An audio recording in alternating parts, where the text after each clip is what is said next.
কিছু লোককে আল্লাহ রাব্বুল আলামিন জাহান্নামের জন্য সৃষ্টি করেছে। তাদের সৃষ্টি হয়েছে জাহান্নামের জন্য। তাদেরকে আল্লাহ রাব্বুল আলামিন সৃষ্টি করেছেন জাহান্নামে দেওয়ার জন্যই। তাদের লক্ষণ হলো যে তাদের অন্তর আছে, সে অন্তর দিয়ে তারা অনুধাবন করে না, কোনো ফিলিংস নাই। জাহান্নামের বিবরণ শুনে কিন্তু কোনো ভাব লেশ হয় না। জান্নাতের বিবরণ শুনে কিন্তু কোনো আগ্রহ জন্মায় না।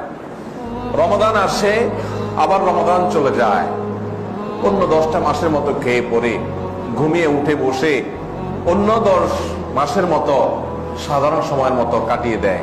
বিশেষ কোনো ভাব লেশ হয় না, কোনো পরিবর্তন হয় না, কোনো বিশেষ তার ভিতরে ফিলিংস আসে না, তার ভিতরে কোনো ভাব লেশ আসে না।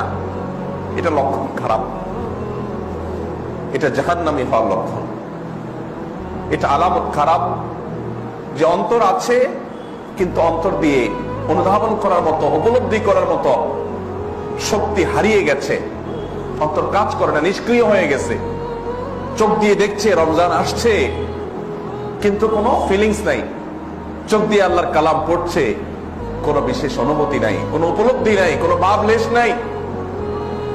কান দিয়ে শুনছে কিন্তু কোনো পরিবর্তন নাই। এটা লক্ষণ খুবই খারাপ ভাই। আমি ইবাদত করতে না পারি, এটা যতটা আমাদের জন্য ভয়ের বার্তা, তার চেয়ে বড় ভয়ের বার্তা হলো যে আমাদের মধ্যে কোনো ভাবলেশ যদি না হয়, যদি পরিবর্তন না হয়, নড়ে চড়ে বসার মতো সিদ্ধান্ত না হয়, অন্তর জগতে যদি আবেগ, উচ্ছ্বাস, উপলব্ধি, এটার জোয়ার, এটার ঢেউ যদি না আসে, লক্ষণ খারাপ ভাই।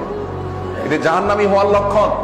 জাহান্নামী মানুষদের মার্কা হলো যে তাদের অন্তর আছে, সেটা দিয়ে উপলব্ধি করে না। তাদের চোখ আছে, দেখে কিন্তু শিক্ষা গ্রহণ করে না। কান দিয়ে শুনে কিন্তু তাতে কোনো পরিবর্তন হয় না।